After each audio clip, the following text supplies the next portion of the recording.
Hi, welcome back to Retro Game Unboxing. And this week we're going to have a look at one of my favourite handheld consoles of all time, the Nintendo DS Lite. But this one isn't just any DS Lite, it's a nasty grubby one I found in a charity shop. It's covered in hair and slime and juice and all kinds of nasty stuff. And yeah, it looks like it's had a really hard time. And I'm not one of those guys who goes out and basically buys tech and then covers it in jam and then pretends they're cleaning it. This really does need a good clean. And yes, this is 100% official. It is disgusting and gross. There we go. Let's focus on. I mean, look at, oh god, look at that. I don't even know what's in that volume control. And yeah, all along all the seams, it's just generally grimy and disgusting. And yeah, we got the little cover there at least, so hopefully not a lot's got inside it. And oh, we've got a game as well. Let's have a look. Game to come with. Oh, Pokemon Pearl. Nice. That's an extra little freebie there.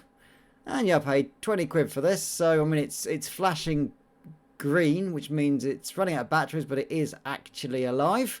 I think that means it's on standby mode. But yeah, let's give this a wipe first of all. And we'll start taking it apart and see how clean and nice we can make this thing.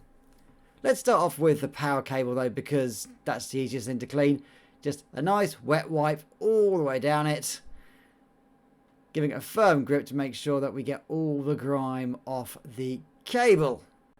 There we go. Top to bottom all the way to the power sockety thing at the end. And just how dirty was this?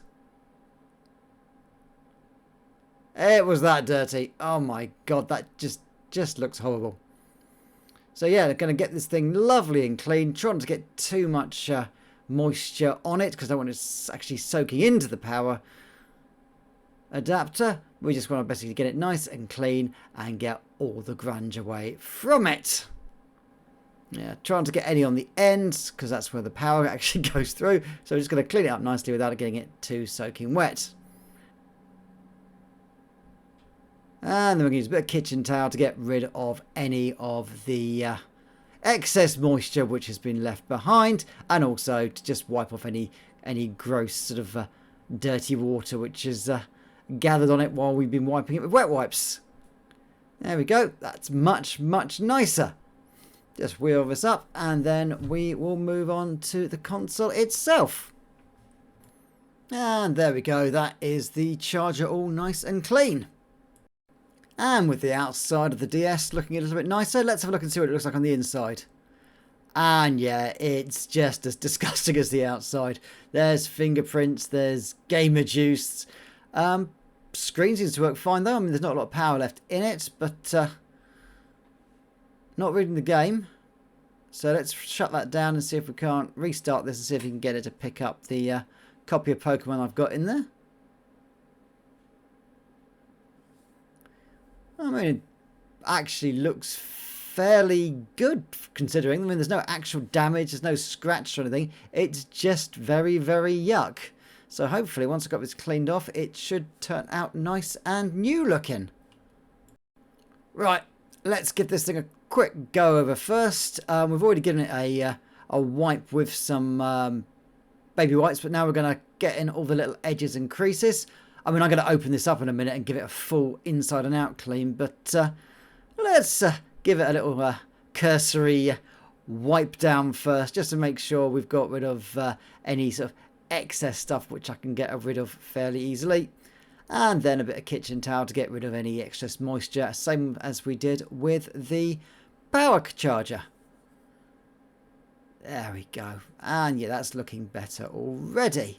I mean, I'm not going to scrub it too hard because I don't want to scratch the plastic. But yeah, just remove any of the nasty junk on the front of it. Right. Okay, so now onto the inside. As I said earlier, it's looking fairly grim inside, and the back's looking just as infected with nasty stuff. So, to take this apart, I've got my lovely iFixit toolkit. I'm not sponsored by them, but their stuff is very, very good, and it gives me all the right screwdriver bits and all the correct ends, so I can take all of these out very, very easily, because Nintendo does like using safety screws. With so many screws of different lengths and different types, I like keeping it in the lid here because they've got these lovely little compartments, so I can just make sure I know where all the screws come from, so I'm not at the end wondering which ones go back in which socket, because I can put all the correct ones next to each other and keep them nice and sorted out. Yeah, if I can actually get them to pop out anyway. Now I've got another screw here which looks like it's underneath a sticker, so I'm just going to find the right head for it. This is a Phillips head screw. This ain't a guide on how to actually disassemble your DS. It's just a guide on how I go ahead and clean these things. You can find guides on how to actually take these things apart on the iFixit website, and there's loads of people who've done how to take apart your DS videos. This is more about the cleaning. Right, with that taken out, let's get the battery out of here, if I can. I think, yeah, that's a fairly clean battery. That's nice. There's no corrosion, which is good. Nothing's leaked. And yeah, there's another screw there, which needs to be taken out. Can't quite see what size that is. Time to change the head. And we'll take out this screw here as well. That's hidden under the battery. There's loads of hidden screws on DSs. They're under batteries, under stickers, underneath the stars. You have to basically dig around and make sure you get every single one of them, otherwise you're going to miss something.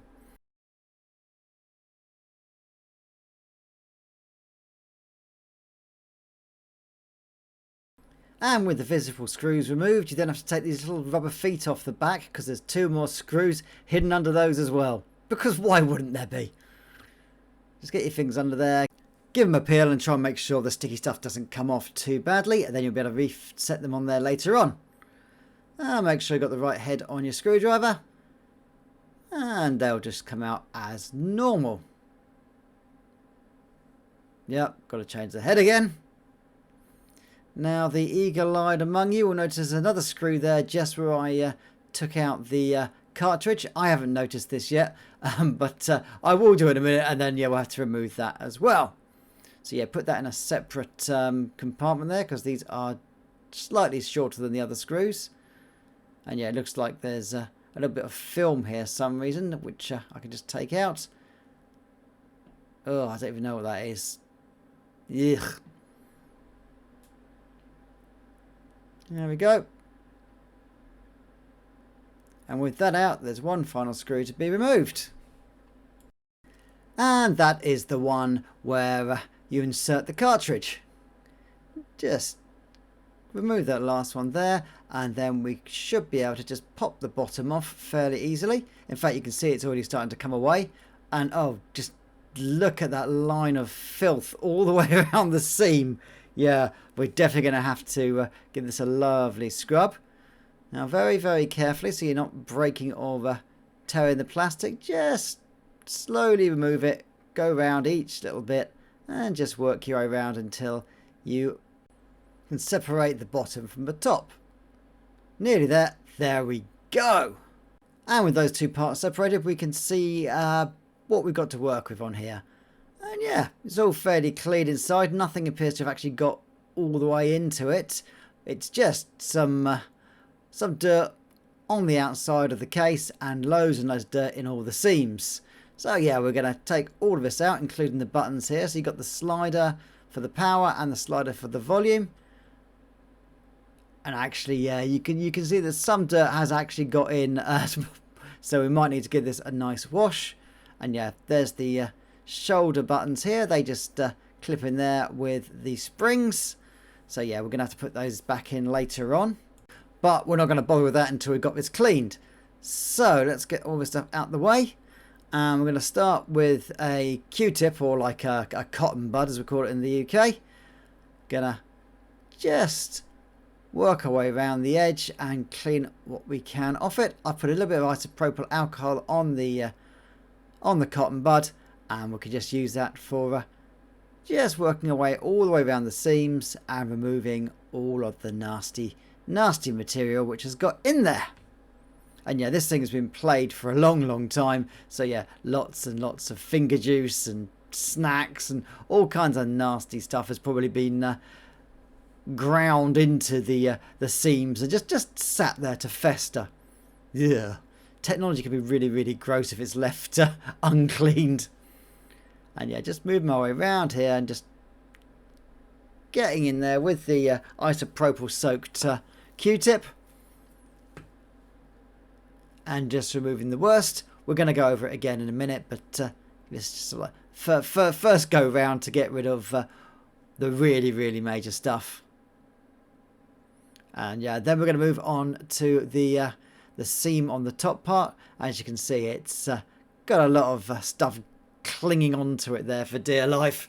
And yeah, we're going to do a bit of work on this later on with some other cleaning products. But at the moment, just a nice wet Q-tip going all the way around, wetted with isopropyl alcohol so it's not going to rust or damage the board or the shell. And there we go. Oh, look at that. Absolutely disgusting. Let's just get rid of any dust and other detritus there while I've got at the other end of the Q-tip. And of course, just the inside and outside of the dust cover as well.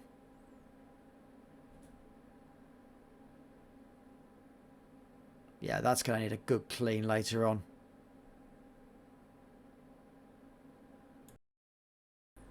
And yeah, then we've got the top part to clean.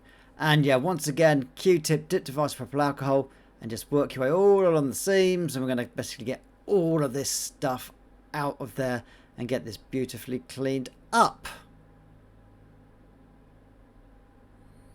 But other than that, it's fairly clean in here. The only dirty part appears to be just the seam itself, where things have just worked their way in. The actual internals are very nice. So yeah, not too much work to do, just purely cleaning up the seams and the joints where stuff has worked its way in. But other than that, I think we can put this back together now.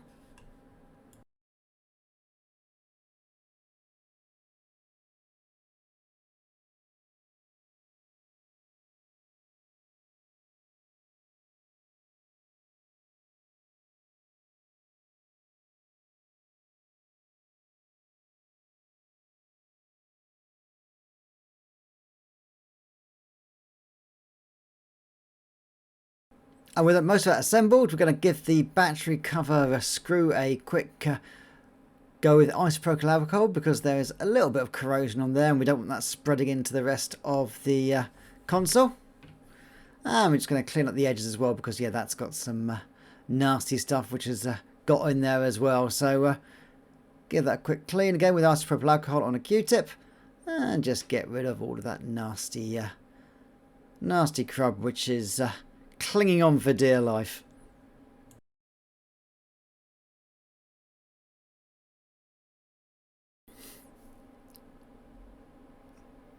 Just pop the battery cover back on and reattach the screw there, and we're ready to continue cleaning. And with that back together, some of the dirt that was inside has basically attached itself to the outside again and worked its way out. So once again, we're going to go around all the edges and all the little seams with another Q-tip, just to make sure we catch anything which has worked its way loose while we took this console apart. Especially around the L&R buttons, which we took out and then we put back in again. There we go, just getting all the edges. Now, we're going to work on the fascias. And yeah, we've got lots and lots of grime on the face here as well. So yeah, once again, we just get a little wet wipe and just work our way around it. Trying to get any too much moisture actually inside the thing. So just keep going around there, getting rid of all of the nasty crud which is sticking to the flat surfaces. And then grab yourself a kitchen towel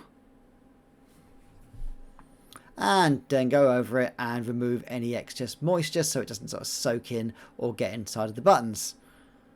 There we go. Don't get the kitchen towel though on the screen itself because that will scratch it. Kitchen towel is fairly abrasive, so yeah, just use that for the hard plastic, not the screen itself. Now for the screen itself, I've got some lens cleaner there, which basically is designed for cleaning glass and plastic. So yeah, we can move our way around the edge and not worry about scratching it too much. And then just give it a quick remove so it's all nice and shiny.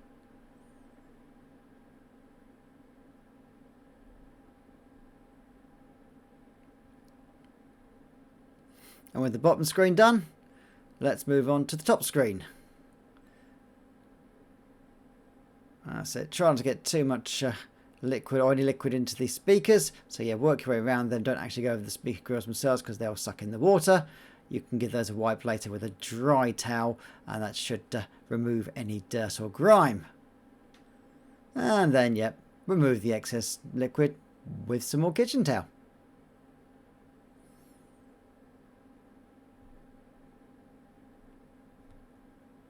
Little spray of screen cleaner. And then that's it. Just give them a nice clean and get rid of all of the fingerprints and jam that have encrusted this over the years.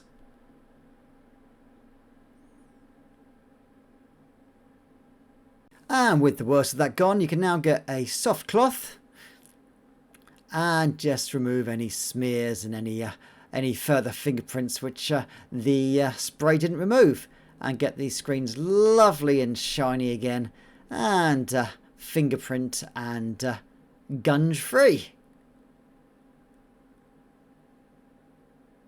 And you also go over the hard plastic as well with this to remove anything else which the previous wiping did not.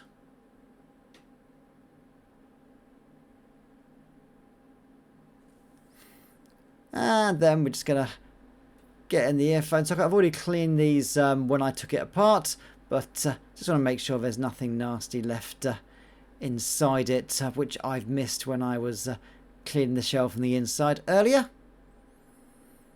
And by the look of the end of the Q-tip, I haven't missed much because it's still a nice white colour and it hasn't got any of that nasty brown gunk on it, which I got the first time I went round. And finally, just one more quick go over with some isopropyl alcohol deep inside the hinges here, just to get the last few determined things which have still stayed attached. And you notice for the bezel has basically got that little lip to it. Lots of dirt sort of clings to that, so just make sure you've gone all the way around the outside. And there we go. That's looking a whole lot better. I mean, it's never going to be perfect because, let's face it, this thing is fairly old. But, yeah, I'm very happy with that. That's turned out beautifully. And then just remove any excess moisture with the soft cloth.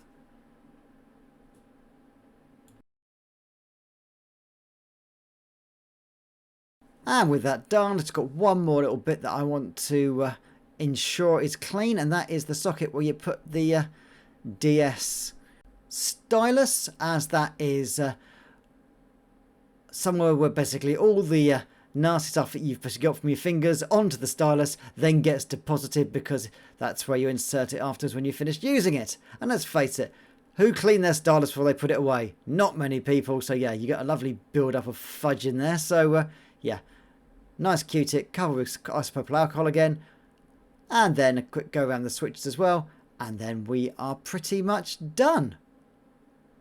One final wipe with the soft cloth just for some shiny finish. And with that done, this looks a whole lot nicer. I've put a bit of charge in this so it should boot. There we go, DS logo. Give it a tap. And here we are. Yay, and Pokemon boots up for the first time in a long time. Oh, look at this. Game Freak, how we love you and your wonderfully addictive iterations of games that just go on and on and on. Thank God I haven't got an addictive personality, otherwise I would have played this for hours and hours and hours when I was a kid and bought far too many Pokemon cards. Which of course didn't happen because, no, I didn't do that. Beautiful. And yep, absolutely running lovely, and it looks gorgeous, and I'm very, very happy with the way this has turned out. A lovely, lovely DS, and I'm now going to donate this to Mind, my favourite charity. And yeah, hopefully they'll like this and get a decent amount of money for it for the charity. Thanks for watching, stay happy and safe, keep unboxing.